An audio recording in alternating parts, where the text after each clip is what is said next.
Ladies and gentlemen, welcome to the B-Link workshop here at the Lincoln University campus. Today we're going to talk about the future of innovation in Canterbury. But before we do so, I'm going to go through some household items. How do you say that? Housekeeping items. Okay, I just proven a point, right? And I'm not a native English speaker, so there you go. And guilty, yeah. This event wouldn't be possible with the support of the amazing Blink team, and the ladies are actually in the back making sure that all the technology actually works. Because this event is not only live here in person, but it's also live being broadcast on Zoom, a Zoom webinar. So, with other words, we will be able to see this event later on. Everybody will get a link to this, so if you want to revisit the discussions or the presentations, that can be done. For the people that actually are on Zoom, if you want to ask a question, you need to use the Q&A button that is on your screen. You need to type in your question. I will make sure that that question will be put to the speakers of today. Letting you know that you are muted. The reason for that is that you need to use the Q&A button. So you are muted.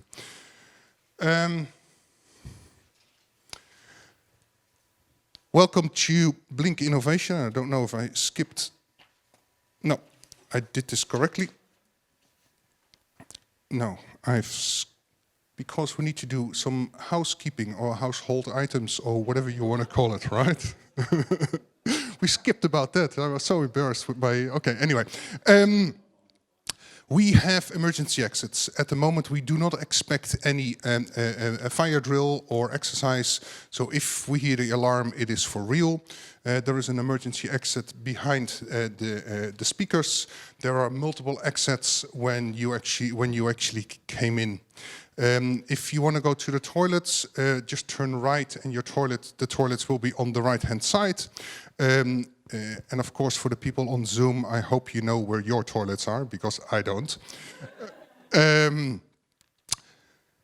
So yeah, and the team is the Blink team is fully qualified to assist you in the case of an emergency. If there is an emergency, the evacuation point is just outside on the grassy spot, but we will guide you through there. Cool. Blink Innovation. Basically what we do here, we're part of Lincoln University, and we basically do three things. We try to connect people, very much like we're doing today, and then we hope that during that connection, you guys actually start to talk to each other. If you talk to each other, hopefully it's like, you're doing something interesting that could perhaps help the interesting things that I'm doing, and hopefully collaboration starts. And that's when we say the real innovation starts, because you have two interested parties actually talking to each other, and then innovation starts.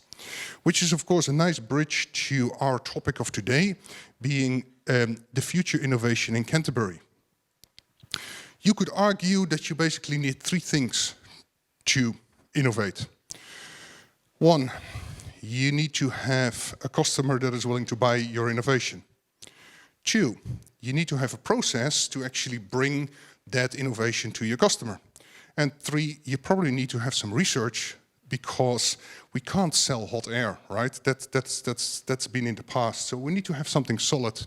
So basically, we need to have these three items. So we need to know a little bit about the customer, the ecosystem, the environment that our customer is actually in. And Robin Cox will actually talk about that. She works with Christchurch and Z, and she is a food fiber and agri-tech specialist. So that's very much where her role comes in. Excuse me. Then after that, we'll have Maxine talking. She is from an organization called Ag Research. The word already says that, the research bit. So this is where the foundation comes from when you actually talk about creating those innovations. So Maxine will actually bring us and talk us through some of the work that they are doing. And then, of course, the next step, because basically Robin already said, hey, listen, there are customers. Maxime already said, well, there's solid research. And then we need to make the step to actually commercialize that innovation. And that's where Alexandra from KiwiNet comes in. So without further ado, I like to welcome Robin as the first speaker. And then we'll go through the three talks. I will not do any more introductions because I just did that. And then afterwards we'll have the Q&A. Thank you so much. Robin. Thank you.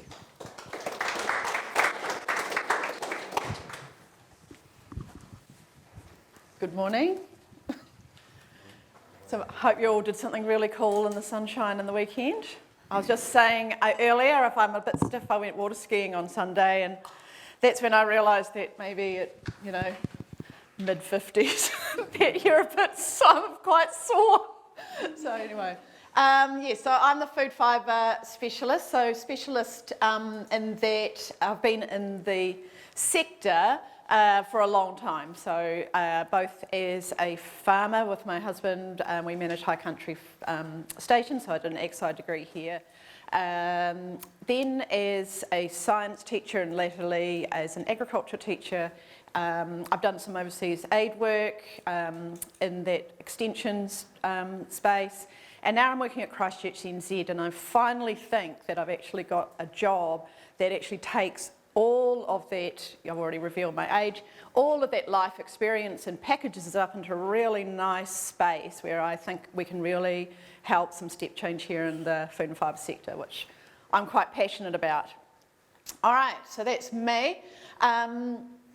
So I thought I can talk a lot. Anyone that knows me knows that. So I've got my watch on, and I thought I'd break it up into three spaces. So first thing I want to talk about is what the supernode is. And just out of interest, who here in the audience, sorry, audience, that's Zoom, I can't see that, but who here in the room is aware of the supernode concepts there at Christchurch NZ, which is great.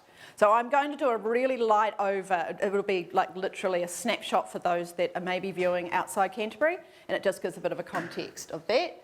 And you can read what 2 and 3 are, and so that's the journey that I'm going to take you on in the next 15 minutes. So food fibre, agri-tech supernode, and what I am working on currently is creating an agri-technology cluster, which is part of our economic development strategy that we've got at Christchurch NZ relating to those supernodes. So really simply, the supernodes are 4 areas that we have identified that are regional strengths here in Canterbury that we want to focus on as an economic development agency. We do have a touch point across quite literally thousands of businesses that some of them don't fit into those spaces, but I'm working in the regional growth team and they are our focus areas that we're working on. And you can see why they came up with them when you have a look at the additional economic impact that Deloitte's have estimated here in Canterbury if we do start ramping up those sectors. So that's the latent potential opportunity that we're trying to capture. We started this journey around 18 months ago, and it's had a few iterations. It's had an awful lot of stakeholder engagement to where the landing point is, and now we're really getting to the point that we want to realise that economic value, and we're taking a couple of quite targeted strategies because clearly I'm only me. Canterbury's a big place and there are literally hundreds of people in the food fibre agri-tech space. So what could I conceivably do taking what my strengths are and what the strengths of Christchurch Z are and NZ are to really ramp up the food fibre agri-tech, and we're using a cluster strategy. So clusters are really well used internationally as a way of developing regional economic growth. And we thought that if we're going to be doing the food fibre agri-tech sector, and having a food fibre agri-tech cluster would be counterintuitive, being such a broad spectrum. So we're narrowing it down for our first cluster into agri-technology. Now agri-technology This is the cluster here. So the three areas that we're focusing on is what are our regional strengths, and agri-technology, without a doubt, is a significant regional strength that we have here. And agri-technology too incorporates biotechnology, just as the Agri-Tech ITP includes. Think competitive advantage. So there are unique pieces of innovation happening here in Canterbury, some of which I know about and some of which I hope I will discover through our challenge.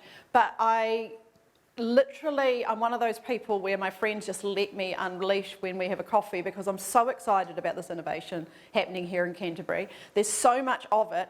I'm literally one of those get a better work story people, but I actually have a really good work story. So there are some real competitive advantages here. We're really agile. We already have a really good collaborative framework. One thing that I can't do is I'm not here to replicate what our excellent industry good bodies are doing. So I'm not here to replicate what Dairy NZ, FAR, for example, are doing, or any other industry good body are doing. This is around other things, which I hope I'll make clear. All right, so if you go and Google clusters, if you do Google clusters, you'll notice that regardless of where you land, it'll always say that sentence. It's a group of interconnected businesses that gain competitive advantages, and the last bit is important, from their close proximity. So the geographical proximity is a significant part of what a cluster is. What we also looked at when we were choosing agri-technology as our pilot were those three questions at the who is already collaborating well. We're not replicating the Agri-Tech NZ, although we work with them and we have their full endorsement about that.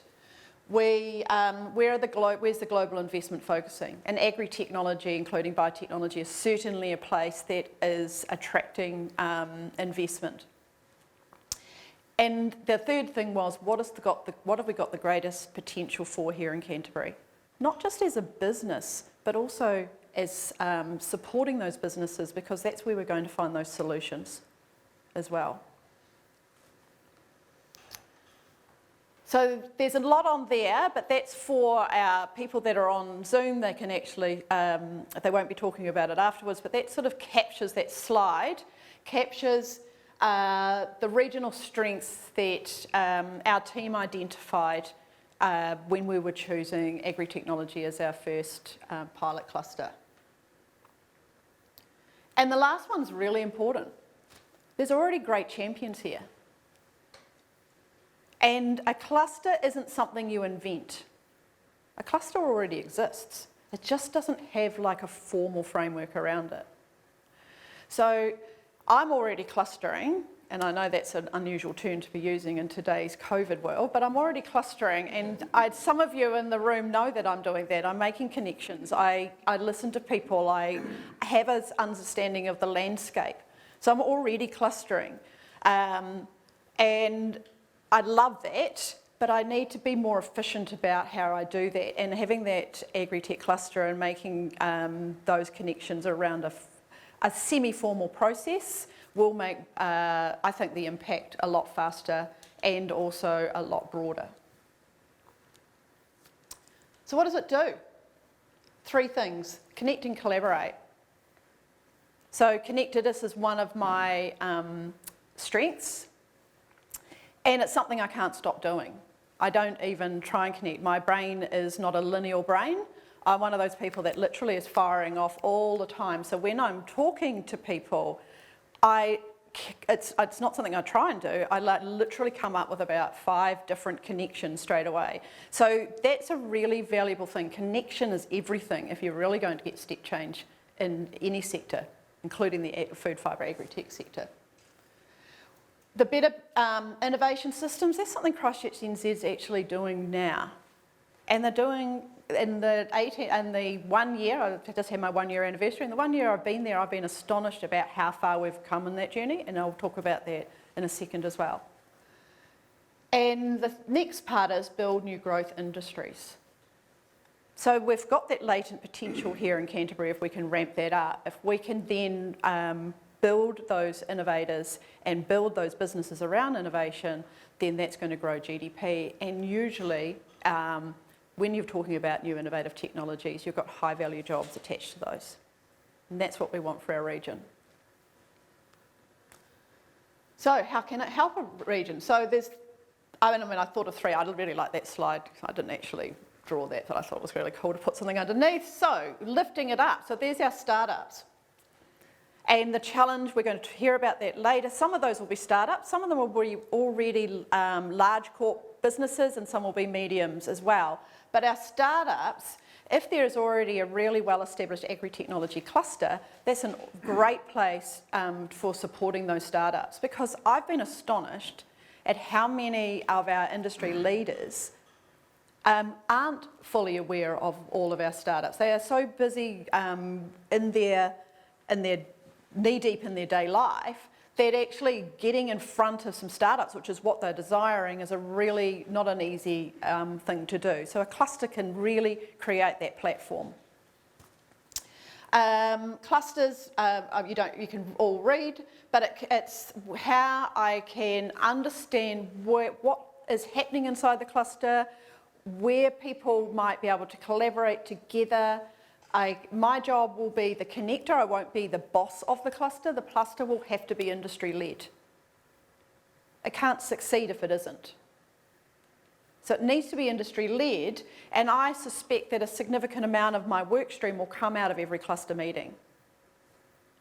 You'll set goals, targets, and you go, Robin, I need you to do this. Can you find out that? Can you create a workshop around that?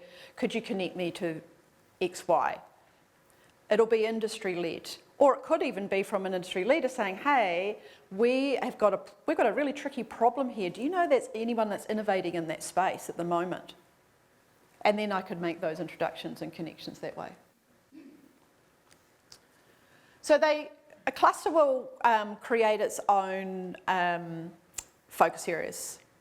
I might have a few ideas about what they could be after doing the in-depth interviews that I'm running at the moment, but they're going to have to work out what it is they want to focus on themselves. Like I say, I'm not in charge of it, I'm not the boss of the cluster, I'm the enabler of the cluster. So it could be any one of those things. And the reason I've put those things up there is when I've been having my in-depth interviews, those are some of the things that are popping up as common problems or common focus areas that businesses would like to collaborate on or see the opportunity to collaborate on.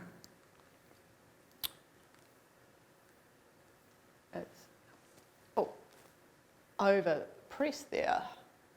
So what am I doing? Really, I'm at the first two stages at the moment. I'm in that engaging with industry.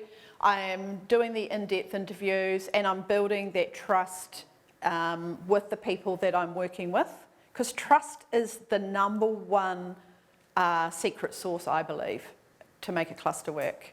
You can have all the plans that you like, but if people in the room don't trust each other, you're not really going to be any better off than you were before you walked in the room. I'm hoping to launch sort of like the initial cluster muster. That I'm using terminology that is used globally, so there's a bit of sort of new lingo around. So the cluster muster is where you muster together the people that have shown an interest. I've had a CEO ask me if he can't be there, who do I need to send? And I said, well, it needs to be someone that gets excited about hanging out with people that are innovative. Number one. In fact, that's the number one thing. If I was going to put on the list of the things that people most are excited about a cluster, is hanging out with other clusters. There's no sort of like cluster pub down in the Oxford Strip. There's nowhere that you can sort of hang out with a whole lot of people with a big range of great innovative ideas. People that with innovative ideas like hanging out with other people with innovative ideas. It's not about sharing IP. People in the room know how precious IP is. But it's just about igniting, getting that energy, getting excited about things. It's about taking 6 degrees of separation and turning it into 1. It's about just getting that sort of viv that you get when you're hanging around, which I get. Every time I have an interview, like literally, it's like so cool. I love it. I'm just so excited by that energy. And so it's about creating that energy. It's the number one thing, building that trust and that social capital. Because the social capital is going to be the most valuable currency that we have inside the cluster. Because there are people operating outside our cluster doing all sorts of really cool things as well, but the social capital is going to be the currency. By the end of this year, I mean this fiscal year I'm talking, because we think in fiscal years in central government, local government. By the middle of this year then, I'd like to think we've got as far as the industry led with bold ambitions. I think we could actually have a governance group that is actually established. I'm not saying that we would have knocked off the big guy by then, but we might have hopefully had a few quick wins that we could have been just testing the water, seeing how we collaborate, seeing what this looks like, what can we conceivably achieve in from month to month, and where are we getting the traction? What's making the biggest difference to our business will be the information that comes out that I get from those cluster members. All right, whew, I better speed this next bit up. It's a bit drier anyway. So what are we doing to ramp up our innovation ecosystem? And we've got, Alex is going to give you a lot of stuff on that. So I'll just sort of whiz through that. We've actually worked really hard on the innovation ecosystem at Christchurch Centre, really hard. And where we've come in the last year, since I started about this time last year, really has blown my mind in terms of where we're at with setting up those contracts, setting up those formal partnerships, and what we're doing in terms of funding streams and creating a lot more clarity, because there's a lot of fog in the Canterbury innovation ecosystem. A lot of people working really, really, really hard, incredibly hard in fact, but there was not a lot of clarity if you weren't sort of in it. Like, where do I go? Who do I talk to when I need to talk about this? So we've tried to create some clarity. I can't say that we've got it totally nailed, but we're working towards that. And one thing we have done is we've actually invested. And that's something that without investment, and that's cash investment as well, we weren't going to make those changes. So I've got 3 examples of our innovation ecosystem. So there's an innovator at with the yellow pants on, gender neutral, thinking, well, I've got this great idea, where do I go? And so if it's the early stage startup, Te Ahaka, which is a joint venture between Ministry of Awesome and ARA, and us, would be a great place to go. And so people are probably very aware of the Ministry of Awesome, and they're really great at sort of, they've got energy. You walk into that room and, you feel very sort of jazzed up. ThinkLab could have some of those startups that are coming through the university system because they've already been in there, but they're generally at sort of that next phase. Because they operate out of the UC enterprise space, and they are really focusing on that new technology-based ventures and getting them to that commercial, similar to with KiwiNet, and they would work really closely together. So Alex can give you some more context. And just up here, Food South is another place that Christchurch has invested in, and well, by their name tells you everything. And we've now got a partnership between Food South and ThinkLab where we're connecting that commercialisation side in there. All right, so you can do that will go there. That's sort of what the innovation ecosystem looks like. It looks complex, but it's actually an awful lot more seamless than it used to be. All of this is on the Christchurch NZ site, and I will give you, you'll get these slides as well. So last thing, number 3, why are we supporting this challenge? We're Christchurch City. We're actually a Canterbury Economic Development Agency as well. And there are people working inside my office that are directly involved and actually are working with Mid-Canterbury, North Canterbury and across Canterbury and some of a bit of Westland in fact. So we know that the food and fibre is going to be an important part if we're going to actually ramp things up. I've been given the got to hurry up. So challenges have a whole lot of outcomes, and not all of them about winning the first prize. Anyone that enters our challenge will be captured. And I have an absolutely astonishingly great business growth team that I work with that can wrap people up, give them that commercialisation support, or even be pre-commercial. What are the steps that you need to get to before you can get to that point? What is your goal? What are the steps in between? And we can put mentoring into that space. We can actually give them one-on-one business growth advice. And they can also use some of our business growth networks to get some professional development as well into that space. So it's not always about winning, it's about being there. It's about putting yourself out there. It's about saying, hey, I'm an innovator. I love innovating. I'd love to make my business around innovation. So I'm going to join that challenge and I'm going to take that risk. And when I do that, I know that you're going to be wrapping some support around me. I know that regardless of where I am inside my idea, there's a place for me to be taken to get that support.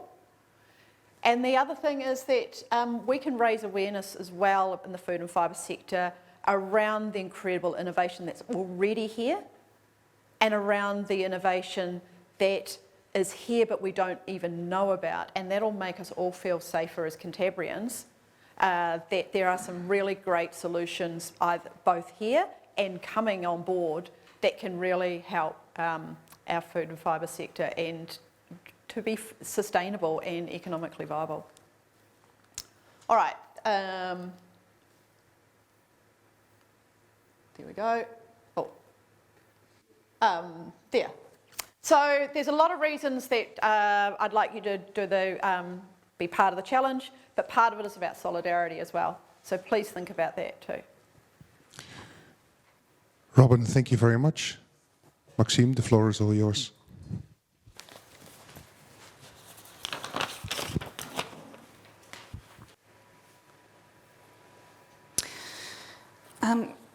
To begin, I'd like to acknowledge the mana whenua of the area we're in.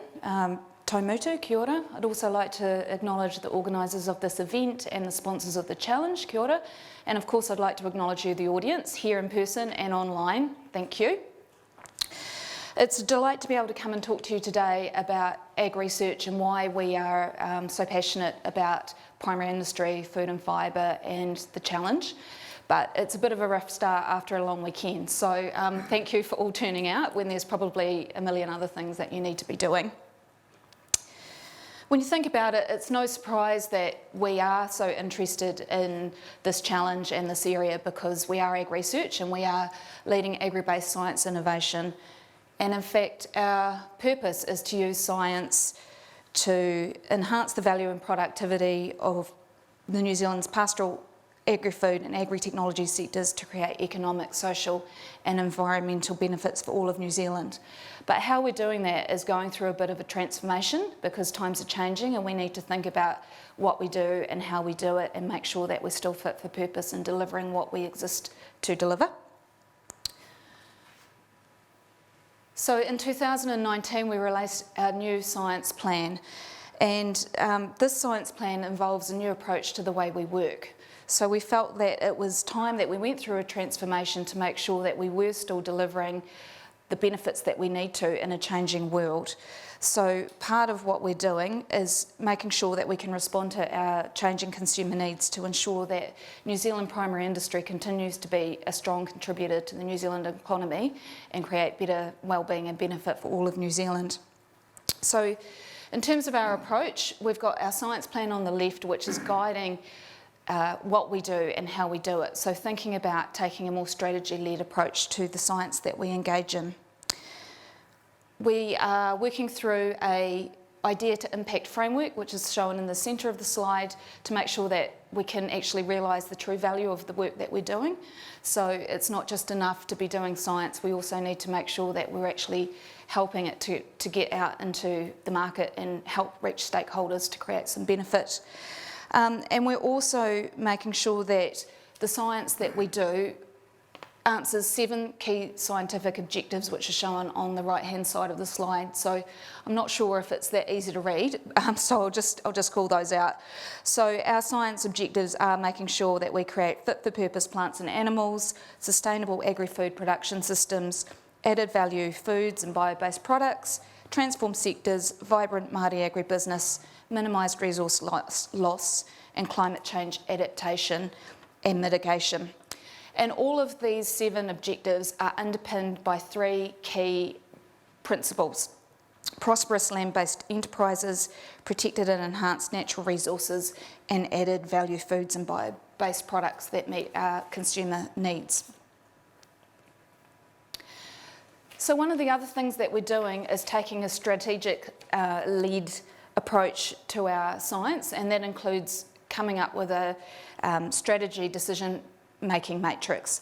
So this is just a sort of example of what we want to do. So we're looking at thinking about what are all the different characteristics or factors that we might be interested in, and thinking about how do we balance what we do across the various extremes or alternatives for those different factors. So coming up with that is quite easy. The tricky bit is really figuring out what that balance is across the alternatives.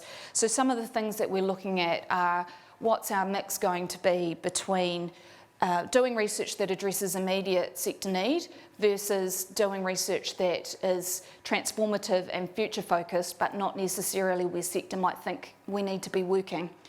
Or it might be what's our balance between maintaining the capabilities that we currently have versus what's the new capabilities that we need to have, and how do we invest in them and move to where we need to be in the future. So that's a work in progress, but we're really excited about that because it will help us make really clear decisions about what we're doing and work in a more purposeful way, and also help us respond more quickly to opportunities as they arise by being able to understand how they fit into our purpose and what we do and what our place in the sector is. But one of the things that our strategy does tell us is about what our aspirations are for the future. So we know that we want to increase our H3 research, so that's our research that is more focused on the future needs, because without that we aren't serving New Zealand to make sure that we can provide the knowledge and the innovation that we'll need to be able to cope with the future when it gets here. And we also are focusing on an increased food science, because we know that by working on food science, it's a way to really create more benefit out of the system that we have, and ensure that we can help support better returns on investment by creating more value. The other thing is we know how we want to get there. So one of the things that's really important to us is creating a culture of innovation. So that's within ag research, but it's also outside in the broader innovation ecosystem. So that's why participating in things like the Challenge and the Supernode and being involved with Blink is really important for making sure that we're supporting the innovation that we need. And part of supporting the innovation excellence is focusing on the characteristics that we know help support innovation. So for us, that means making sure that we create an organisation that allows our people to be curious and to come up with new ideas, to make sure that they're empowered about what they can do and how they can do it, making sure that we have a vision that we're working towards, that we have porosity so that we're able to let ideas move around and interact with the others and create new opportunities, but also that we want to be transparent and help people understand what we're doing and help everyone see the value and understand how we can get the best relationship out of what we're doing. So one example of how we are changing to improve our ability to deliver innovation is a restructure of our science engine. So if you know much about ag research, you'll know that it's been around for a wee while, and it's traditionally had 4 science teams that have been based on disciplines. And we've decided that it's time to make a change for that. So instead of having those 4 traditional discipline-based teams, we're going to shift towards 6 new innovation centres of excellence, which are based around creating value in particular themes or areas that are important to the primary sector. So for us, that's digital agriculture, ethical agriculture and resilient agriculture, so still based around one of our two main purposes, which is to improve farm-based systems. And our other three are all around the post-farm gate innovations, so smart foods, beyond foods, and consumer interface. So in terms of what those 6 terms do, they're nice, short, catchy terms, but in terms of how they're focused and what they're grouped on, digital agriculture is about turning data into knowledge and then into solutions, and includes our genomics and computational agricultural system teams along with other teams. So just to give you an idea of that farming practice and how we use digital technology to improve how farming works. Ethical agriculture is focused on doing things the right way and doing the right things. So that's things like our animal welfare teams and our infectious disease teams. And then resilient agriculture is about making sure that we're building the capacity to respond. So making sure that when a crisis comes along, like COVID, that we were able to use our skills to respond to that, even though it's not necessarily something that you would expect us to traditionally be involved in. It's something that we had expertise to offer. And this area involves some of our teams like advanced forage technologies and weeds, pests and biosecurity. Whereas our smart foods very much more moving into the lab-based area, so thinking about tailoring what we're eating to what you need, so working on food chemistry and structure and technology and processing, whereas Beyond Food is focused on supporting no waste and new protein bioeconomies. So it's about thinking about of the proteins that are being produced through our primary industry, what can we do that's beyond just food? How can we use the fibres, for example, to create better materials? And our consumer interface centres on making sure that we're helping to support the best products for the best markets with the best value to make sure we can really get the best return for New Zealand. So those capability areas are still offering the same things that we've always done. So we're all about still delivering excellent science, making sure that we have knowledge transfer and technology transfer to make the most of that science, and then providing specialist service testing for those people that need the equipment or the skills or the support that we can offer.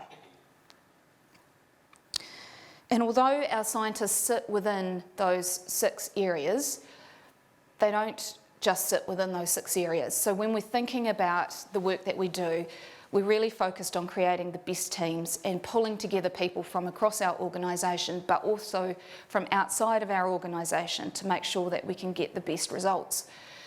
So we're really interested in partnering by design, and that includes working with our stakeholders, working with the end users of our products, working with other research organisations, and working with industry and other commercial groups to make sure that we're bringing together all of the skills that we need. So it's not just science happening in isolation anymore, it's about making sure that we are working in a transdisciplinary way where we're really creating science that's connected to where it needs to be and is doing the right things to deliver the right results.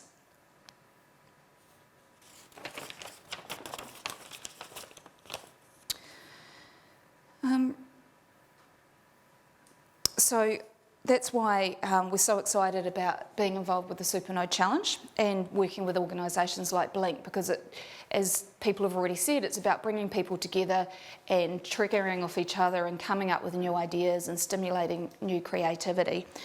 Now, I've just got included our strategy on a page just for a summary of everything that we're doing in terms of trying to change the way we work to create more innovation and be more effective. I'm assuming the slides will be available after if you need that as a reference. And to finish, I'd just like to play you a video that talks through some of the innovations that we're involved with. So now we're going to change and it's all going to work miraculously. The world is changing. Sounds like a throwaway line, doesn't it? But not to us. Because at Ag Research, we live in this future-focused world. And we're primed to transform the future of agriculture through our objective-focused framework from right here in Aotearoa.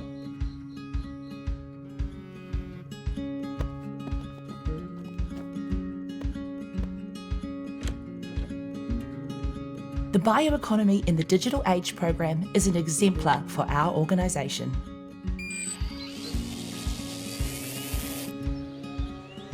Ag Research are literally envisaging the future now. We're building tools to help land users work with natural resources, increase the multifunctionality of their land over time, and envisage what kaitiaki of a sustainable future looks like.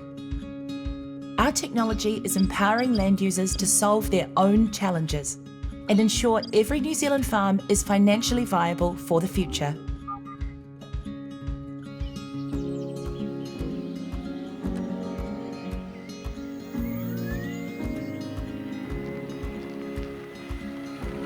Because when we take care of our land, we're in a better position to produce high-quality food that's safe, responsible, and environmentally sustainable.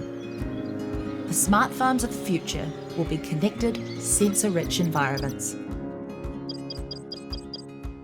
From detecting the welfare of animals and ensuring they're healthy, to monitoring our soils and guarding against the contamination of waterways, Ag Research are developing ways to transform data so our commodity and artisan growers can deliver the best products safely, no matter where in the world they may end up.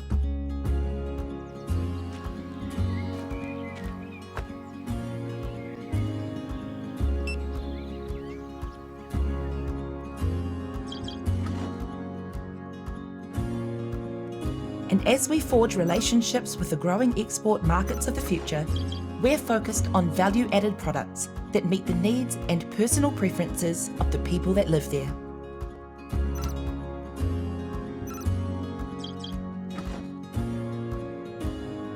The future smart consumer will make choices based on individual dietary requirements and ethical preferences, creating the need for hyper-transparency. Ag Research are answering this need with smart foods, such as those designed with the microbiome of the consumer in mind, and with smart materials that seek to increase efficiencies and sustainability through techniques including self-assembly and the repurposing of products created along the supply chain. Our offering will only be strengthened as we listen to the shared learnings and values from tāngata whenua. Yes, the world is changing, and Ag Research are at the forefront of that change, in pursuit of far horizons while firmly grounded. Ata mātai, mātai whetū.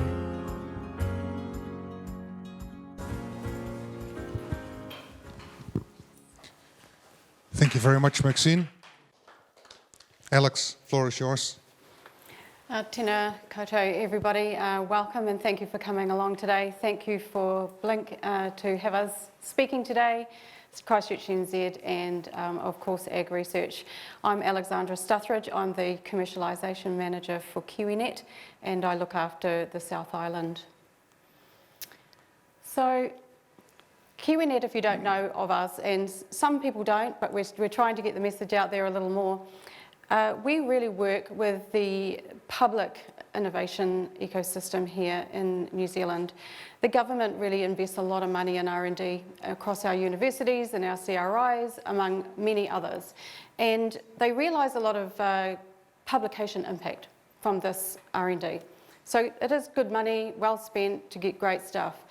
But a lot of the time, publications end up on shelves, that knowledge isn't really transferred, and impact isn't always realised from this technology or innovation or whatever it is that comes out of our public research organisations.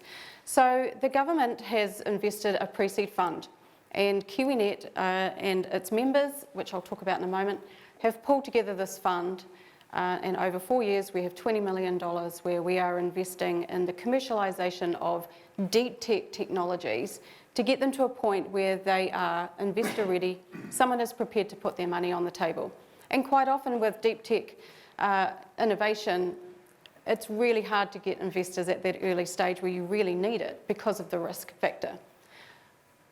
So for us, it's about how can we help facilitate that process and support that process to make and accelerate and transform the lives of New Zealanders. So we really foster innovation. We foster innovation from supporting our members in terms of getting their investments.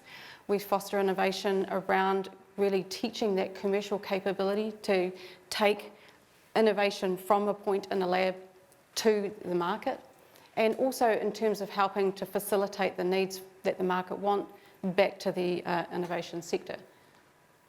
Here, I just want to talk about our shareholders. So our shareholders are, there's 18, and they are New Zealand's universities and CRIs, with the exception of Auckland University, because they have their own KiwiNet type thing, which is uni services. So each of these members have a shareholding in our business, and they also come together on a monthly basis, collectively and collaboratively, to review all of the innovation that comes through our investment pipeline and make decisions on what should be invested in, when and how. And this could be anything between $40,000 to maybe $250,000. I think we've invested, probably the biggest one we've invested is $650,000 for a project. And this can be an early stage notification that, hey, I've got a great idea, I think it's got commercial potential, can we explore it? And you can get up to 40K for that. Then you might want to get it to a point where we're accelerating it to go further, to get that commercialisation process, and then that's what we call a tier 2 investment. And all of these members are currently available to get investment from that. What we also have is another fund that is what we call the CPN fund, the Commercial Professional Network, which enables us to fund the upskilling of commercialisation. So just to kind of show you where KiwiNet fits in the innovation ecosystem. So we have researchers, say from universities or CRIs or organisation R&D departments, and they create this great innovation, this technology or whatever it might be. But it's just been proof of concept, like nothing else, and the risk is really high. And on the other side, you've got industry who might want this technology, or an investor that might want this technology, but it's still way too early days, really high risk. And in between, you have what we call the valley of death, and it's a very common term that most people know, but we provide that pre-seed funding across that valley of death to get them to the point where they are risk ready, investor ready, and ready for uptake. And that might be from a tech incubator, which the government via Callaghan also puts funding into. It could be a startup, it could be a license deal, it could be industry. So this just really just goes to show where we sit in the scheme of things. Over the last 10 years since we've been around, we've done over 1,400 projects, and we have raised I think over $400 million worth of known revenue. And the reason why we say known revenue is because a lot of it's still secret. It's not publicly available for us to share. So it really gives you an idea of what the impact a small team of KiwiNet can do across the New Zealand innovation ecosystem. Here is just a very small snapshot of some of the startups that we've been investing in.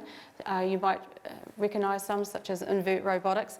We've done, I think we just reached our 50 milestone this year, so we've really invested in 50 successful startups. One thing I'd really like to touch on today is our Researcher Emerging Innovator program. So this really, instead of just getting to the point where innovations come through our members and we invest in them, it's actually really investing in those researchers at the early stage, those researchers that are showing real entrepreneurial or commercial interest in not only having a great innovation or technology, but to actually be able to realise impact. And so this is a 6-month program. It's not full-time, obviously, but KiwiNet supports elements of their technical development, but also their commercial development, and that might be teaching them how to do unbiased market validation, how to do their business models. We wrap mentor support around them, so you know they've got really experienced New Zealand and sometimes offshore mentors that support them through that process. And a couple of examples that I'd just like to show you here is like Hotline Labs. So this is real step change for the horticultural sector, and they've just completed 2 rounds of 2 cap raises, of which that was really oversubscribed. So that's a really great news story and this was a founder of one of our emerging innovator programs. Secondly, we have our, where am I pointing? Our insect receptors from plant and food. Oops, sorry. Again, another researcher, emerging innovator founder, and they've currently just closed their first seed round. So really exciting. This is just a snapshot of the activity that we have in this area. So I just want to touch a little bit on the Food, Fibre and Agritech Challenge, which is why we're all here today, and why KiwiNet is involved in this. And the reason being, and I'll get into more detail in the next slide, but it's really about facilitating and coordinating those smart investments at the very early stage, really capturing that ideation, that commercial potential ideation through to impact. It's about being able to translate that and accelerate that, because too often there's some great ideas out there and they just don't know how to make them happen. They don't know how to get to the next step. Some work that we're doing with Christchurch NZ and the wider innovation ecosystem is around the pathways. So if I'm a person and I've got a great idea, who do I go to? What do I do? Who do I speak to get advice, and where do I get investment funding? We're constantly fielding calls that aren't eligible for our funding, but we don't want to just leave them. So how do we really support and accelerate that innovation to get to the point of commercialisation in a faster, more robust, successful way? So really, we like to be really a neutral player, an objective player, but really bridging that gap between being able to facilitate that through. And just to talk about that a bit more, and here I'm really kind of focusing in on the super nodes, but it's really relevant to anything. And it can be anyone who's got an idea, a university, it can be an organisation that's got an idea, it can be anything. So just in terms of the super nodes, so what we have invested in for the New Zealand innovation ecosystem is an innovation platform where it really takes that ideation to impact thing more formally through a formal process. So it enables not all, you've got all these ideas that go everywhere and they don't know where they're going, to be more targeted. And that might be that we run a Food, Fibre and Agritech challenge or a health challenge or whatever it may be, or we may have always on type challenges. So if you've got an idea and it's responding to a certain request around issues or challenges that the sector have, the sectors may also put through an expression of interest and really call for the innovation sector to come together and provide solutions. And that might be a CRI, for example, putting in an application and having a great idea. But it also might be, if we're brave enough as we move forward in the future, to really step into that open innovation platform where a call goes out for a specific challenge and it says, we want the best minds to work on this, collaborate together and pitch your ideas together. So be more open, have an open focus, let people really put comments in and really join that thing. So it takes courage and it's a real culture change for New Zealand to do.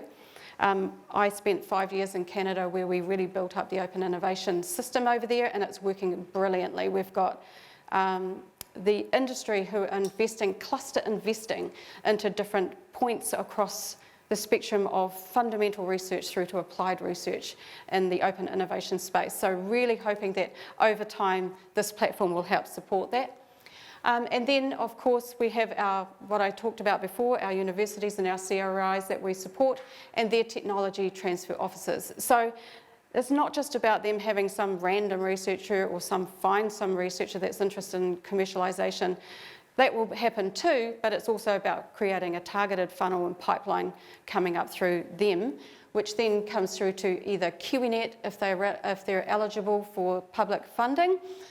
Maybe it might go straight to a tech incubator, or maybe KiwiNet might do their bit and feed into a tech incubator, or maybe it might be an investor, and that could be in capital, that could be an angel investor, that could be industry, for example.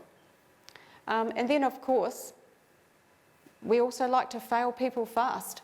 If a technology or an innovation is just either not ready for the world or it's just not going to work, let's fail it fast. And that's a success. And I want people to really understand that if something goes through to a certain point and it stops and they don't continue it for a specific reason, then they're failing it fast. Congratulations, you're braver than most. So really, really encourage people to fail fast if you're not working out. So that's me. I wanted to keep it reasonably short.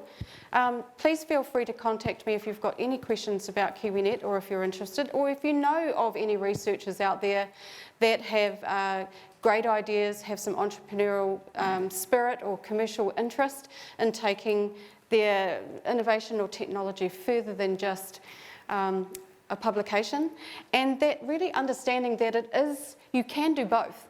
You can publish and you can commercialise. It's just about going through a process, and KiwiNet and the wider innovation ecosystem here is here to support everyone to go through that and accelerate the process, and also make sure that it's done in a way that it's successful. So making the best possible chance for everybody to be successful and accelerate good for New Zealand.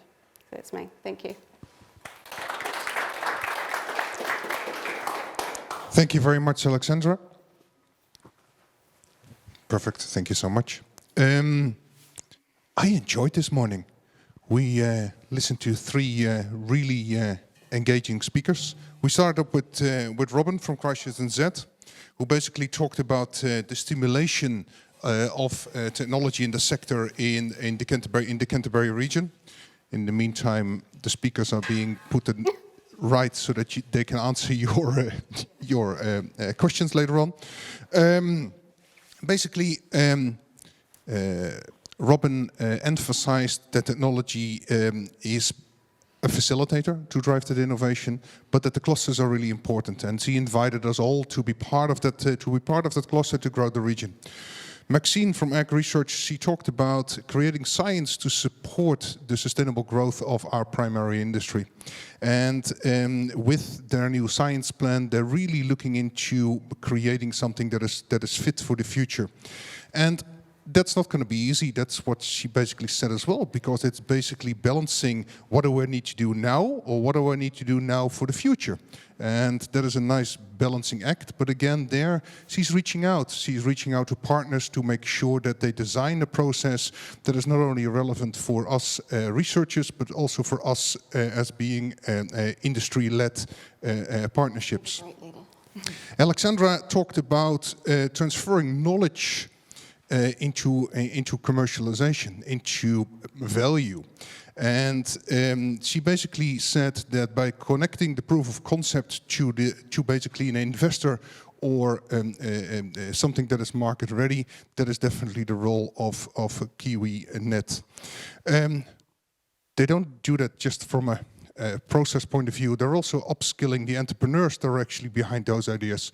So it's not only the tech, but also the humans behind that. And she's basically saying that the FFA challenge is the pipeline is basically a pipeline platform that she is inviting us all to be part of. And KiwiNet will actually help you to manage that pipeline. Phew, that was quite interesting. We heard a lot, so I assume there are a lot of questions. Am I allowed to, I think I see Julia with her hand up. Julia, do you have a question for me? Okay, the answer is yes. I've got two, but I think I'll steal that microphone if that's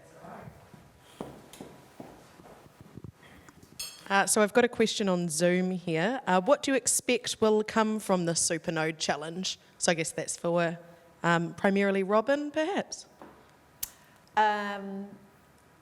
Two big outcomes that are distinct but really related. One is that we really do hope that we're going to be finding some incredible new technology that we're unaware of that could transform the food and fibre sector. Secondly, we want to tell some great stories around the technology that is already in development and exists, pre-commercial technology, and there's absolutely fabulous stories around that, and I think that is a big part. So we're going to generate some great stories. We're going to find and unearth some fantastic new technology. And the third thing that we're going to get out of that challenge is we're going to actually just show the world that there's some pretty good stuff happening down here in Canterbury, lift that profile and make people get attracted to being part of what we have here. Cool. I've got another one here. How often are these supernodes, I guess the FFA supernode challenges, happening?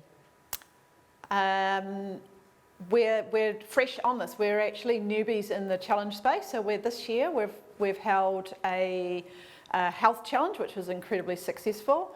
We are still in the process of actually having a challenge actually, which is unemployment to re-employment with MSD. That is really amazing, the innovation that's coming out of there. People that may have lost their job to COVID or think that that's a possibility, that have always thought, well, here's my chance to be an innovator, some fabulous things. In terms of food fibre agri-tech, this is the first one we've had in Canterbury, and we would like to think that it's annual, but that's going to be really around the support that we get in terms of that ecosystem. Yeah. Any questions in the room? Golden Wall primary purpose. Hi. Just a question around you mentioned the different nodes and the food and fibre node, and there were some assumptions around potential growth. I think it was about $2 billion. Yes. So that one was, that's a margin larger than the others for understandable reasons. But I just wondered if you could unpack a little bit about some of the assumptions that might be behind that $2 billion. I mean, obviously there's some modelling there. And I guess what's behind my question is that growth within existing industries, or is that about, are the modellers looking at, potential new industries that don't exist? I'm just interested to get a sense of that. Yeah, it was a Blue Sky publication from Deloitte, and it's probably a mix of everything there. So yes, if we can actually increase the GDP growth through new innovative practices amongst our large corps, that can have a significant, just a lift if you're a $5 billion, for example, some of our organisations work in the $1 billion in terms of their turnover, and just lifting that by a small percentage can make a massive difference. But it's also around gathering that support around, if you actually join some dots around things that, and this is where a challenge is perfect for that, uncovering previously unrealised opportunity. Like I say, it's a blue sky thinking, but I don't think that it is an unrealistic expectation that we could ramp that up, because after all, food and fibre, if you looked post-COVID, our work in an economic development agency, it was great being the food and fibre specialist, because all the indicators were coming from the food fibre agri-tech sector. So all of those economic growth, in terms of the granular detail, the Deloitte's, I can send you a copy of the Deloitte's report that's from, but yeah. Thank you. Other question in the room here? Does anyone look at things from a national benefit point of view? And I was thinking about, the Climate Commission highlighted some problems to do with too many cows and transport. And then you start thinking about biofuel, which doesn't always have a great record. It's technically not always that efficient and perhaps not so profitable from a corporate point of view. But if you looked at it from a national point of view and said, okay, we could keep our internal combustion engine transport system for longer, we could replace cows by growing biomass. Is anyone looking at that kind of question from a global, nationwide point of view? And Max, that'd be a good one for you. Yeah, yes, definitely. So I think that's something that all of the CRIs want to do, and following the review that we had last year, the MB review of the CRIs, we are working a lot more collaboratively to look at how we can work together to solve these sorts of problems instead of just being in our own little patch and in our own little regions. And one of the things is taking a more strategic-led approach. So that includes thinking about government roadmaps and government priorities, and thinking about what are the big issues for the country, like too many cows, and thinking about, well, how do we address that? What research do we need to do to find other alternative value, which means we don't need as many cows, or how do we reduce the impact that the cows are having, but also taking a systems approach to how we think, so not just working in isolation on your own particular piece of scientific expertise, but thinking about the whole chain, the whole system, and really having, being able to take a bigger view than just being at the lab bench or on the farm and doing what you need to do to get past in the short term. So that's partly why we're looking at more H3 in terms of having a future view of getting us where we need to go. So yeah, it's not just us. I think all CRIs want to do that, and now that the government signals are that they would like us to work more united, that's a really positive thing. Just to add to that too, like, of course KiwiNet is a national organisation, so we really focus on that facilitation and that collaboration that way. Same with the CRIs, but also same with Christchurch NZ. And I think the Supernode challenge opportunities really provide us with the ability to, like, co-opetition is a word that I've just lived and loved for my entire career, and New Zealand needs to get better at it. And I really think that the likes of the challenges and things that we're trying to pull together and collectively bring that public-private founder, whoever it is, together, working on, you know, the bigger problem statements in a more national approach. Obviously, we're talking about Canterbury, but this still has a national play to it.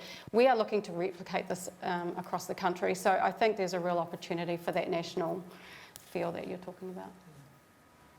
There is a question on Zoom. Yep, we've got a question here. It says it's for Maxine. Fibre is traditionally underrepresented, so it's good to see a challenge that encompasses this. What are your goals for innovation in fibre, specifically, not specific to the challenge? Well, our Beyond Foods area is a major initiative that we have to look at how we can improve fibre. So, you know, we have a strong history of wool innovation, and we want to continue that innovation by looking at new ways of using the skills and looking at new ways and new skills to improve use of fibres.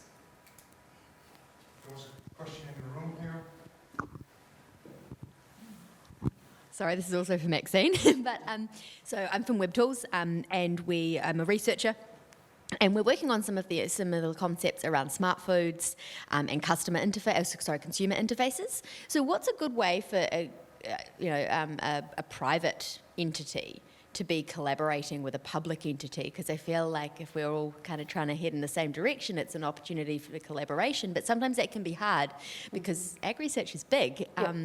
What would you say to a company like us who's in the same space and wants to collaborate? Well, it's awesome, and it's definitely something we want to do, and we want to work. Like I said, we want to partner with other organisations, and that includes private industry. And the main thing is to just get in touch. So we have, a whole unit that's focused on engagement and working with external parties to form some connections and think about how we can work together. So we should catch up after the panel. Yeah. I like that. That's connecting and collaborating. That's why we're here. I have one more question in the room, and I have, I think, another question on Zoom as well. I got a question for Alexandra. Mm-hmm. You mentioned that maybe it was 40 or 50 startups that had opportunity to work with KiwiNet. So, and you gave us a few examples, really successful ones, and probably there are a few that failed miserably. Mm-hmm. So the question is, what are some examples of those middle ones, or what kind of applications that maybe were close but didn't quite pass the criteria? So what's kind of the entry level, really? Okay, totally putting me on the spot that I can't answer. But what I can do is lead you to our website, because we have all that information in there. So actually, if you catch up with me after this, I'll get your information and I'll send it to you. So we have a specific area on our site which covers all the startups and areas case studies that we've been working with, including those that are not the ones that have failed, because we don't like to publicly shame people, obviously, but we're very happy to kind of share with you some of the learnings as to why those things didn't work. And more often than not, it's because they haven't performed an unbiased market validation of their technology. So really understanding how to do unbiased market validation is really, really important for any startup or any idea going forward. So to really test the market without telling them what it is that you're doing. Yeah. So I'm happy to follow up with that. Cool, I've got a question here on Zoom. Is there an opportunity for passionate innovators to take existing research or novel applications that, say, ag research or state-run research bodies have discovered and take them through that commercialisation journey? If so, what would that look like? I'll answer that, absolutely. So if it's a publicly funded technology or you're working with a public organisation, we can provide that funding for you. So it's a matter of contacting your technology transfer office. So if you're at a university, they'll R&I at UC, for example, or your commercial offices where you work, and they can put in a notification and start the application process through QNet. It's reasonably simple. The templates for the first tranche of funding is pretty easy. You just have to demonstrate that there's some kind of commercial potential and the work that you're doing is working towards a commercial pathway. The second tranche to get the bigger funding is obviously more detailed and you have to provide quite an in-depth proposal. But if you've done the homework around that first tranche, you should have all the information that you need to get your application in for any funding. To be eligible for QNet funding, the IP needs to be 51% or more owned by a public research organisation, and it has to have been publicly funded to that point. Thank you so much. Any more questions in the room? I have one more question on Zoom.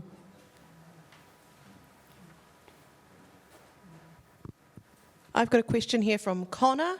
Product and service business model validation. Where can we receive advice or review of our business model for Blue Skies products and services? Is there industry representatives we can access to validate our direction? I'm just trying to understand the question. Could you repeat that question again? So product and service business model validation. Where can we receive advice or review of our business models for Blue Skies products and services? Is there industry representatives we can access to validate our direction? Well, because without the context to know what industry that question came from, possibly. Certainly if you contact your local economic development agency, it would be a really great place to start. There's excellent advice through business growth teams and through mentoring, so that may be a mentoring question that as a first step, I think that would be a really excellent place to be. So I'm not sure where that viewer is from, so usually they can find the local economic development agency just by looking at their local government website and start there. So, and I know that there's superb advice available and fabulous mentors in the systems that could possibly answer that question. I'll just add to that. So if you're eligible with QNet, we do provide wraparound expertise and support for you. Also, with our new platform that we're launching in March, there's going to be resources, tools, templates, if you want to do a license deal, anything that you need will be on there for anyone in New Zealand. Also access to expertise and mentors, and you're given, so you'll go through a process of identifying your sector or whatnot, and then we will marry you up with mentors and expertise. And if you're not eligible for funding through us, but you still go through that process, we will be able to direct you, and we're working with Christchurch NZ, as I mentioned earlier, to the right services so that you are finding that information out earlier. Ladies, thank you very much. Audience, both here in the room, but also in the Zoom, thank you very much. Couple of, I think my final remark we talked about failing, and that you're really brave if you actually dare to fail. Fail, of course, has a negative connotation with it. So you could also look at it that you never fail by trying. You either succeed or you learn. So please do not give up being an innovator, because New Zealand needs you. Thank you very much, Robin, Maxine, and Alexandra for being here. It was absolutely amazing. We don't stop here at B-Link Innovation. On March 5th, we are going to talk about fiber, because we think that fiber is absolutely an amazing part of our New Zealand primary industry as well, and looking at wool, but also at new fibers, for example, out of hemp production. Then I think let's be sociable. Please let us know what you think about us, become friends. If you like us and you're actually in the space that you need to have a place to work, you're very welcome to come and use our collaborative space. And if you do so, the first day is on us. I think this is ending this session. Thank you so much for being part of this really exciting innovation space here in Canterbury. Thank you so much.